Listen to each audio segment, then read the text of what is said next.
Okay, thanks, Keith. All right, the tech side of this. Let's turn now to Joe Romm, Senior Fellow at the Center for American Progress, editor of climateprogress.org, and author of Straight Up, which is also a book whose subtitle is too long for television. Thanks for joining us again, Joe. Thanks for having me, Keith. Should we be relieved by today's hearings in a perverse way now that we know that no one was at fault? Yeah, it was a pretty remarkable circular firing squad. BP said, hey, they just leased the rig and the blowout preventer should have avoided the whole thing. Transocean said, hey, the blowout preventer didn't work because there was a blowout. And Halliburton said they were just following orders. I mean, really, do we want these guys between us and a massive oil spill? I think the bottom line is until we get to the, until we really figure out what happened here, we have to really put the brakes on new drilling. Yeah, everybody got blamed there except the dinosaurs who died creating the oil. But you mentioned Halliburton following orders.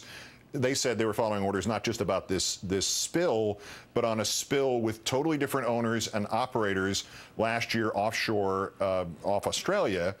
Any way we can help Halliburton avoid all these irresponsible oil companies that keep screwing up the good Halliburton name? Yeah, well, one has to remember this was a company that was run by Dick Cheney. Really? And I didn't know that. Is that true? Didn't that? It's been rumored.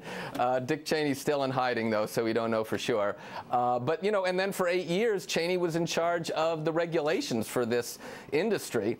I think the only way that Halliburton is going to avoid these irresponsible companies is it stops working for British Petroleum. Did the oil industry to some degree create its own catch-22, though, in testimony today, that either that one of them was at fault, in which we can't trust them with the safety of our waters and shores, or none of them was at fault, in which case there might be no way to prevent this from happening again for certain? And either way, doesn't that mean no more drilling? Yeah, I think we need a commission like we had after the Challenger disaster, the Exxon Valdez disaster. Until we know exactly what happened, I agree with you. One has to be very reluctant to keep going down this voluntary trust us self-regulation approach. Absolutely. How much trouble does that, I mentioned the shareholder lawsuit against BP by one of its own people. How much could that be in terms of trouble? Because the company's accused of violating the terms of its settlement after a similar suit had followed the horrible blast to Texas City. What now?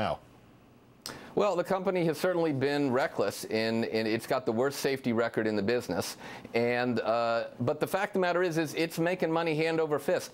It can pay for the cleanup to date with just 4 days of profits. Mm-hmm. So the only thing it's going to notice is if there is, you know, number one, very serious regulation put on the industry. Number two, we got to cut back on the oil subsidies to this industry. And number three, you know, Kerry and Lieberman are going to announce a clean energy bill tomorrow. We got to get off the dirty, unsafe fuels of the 19th century and onto the clean, safe fuels of the 21st century once and for all. And yet there is an argument being made using this. Do you understand even the parameters of this argument that's being made by some in the Republican Party, that this is a reason to drill more, that this disaster is a reason to do even more drilling? Is that because we lost so much oil during this disaster that we have to find some more to replace the oil that the oil companies just blew? Well, I think it's safe to say that you know, everything is an excuse to drill more, yeah. According to conservatives. But the bottom line is we cannot drill our way out of this problem. We use 25% of the world's oil, and we have 2% of the world's oil reserves. And it's time to really push energy efficiency, fuel economy, and clean energy. Joe Romm, Center for American Progress. Great. Thanks for your time once again. Thanks for having me, Keith.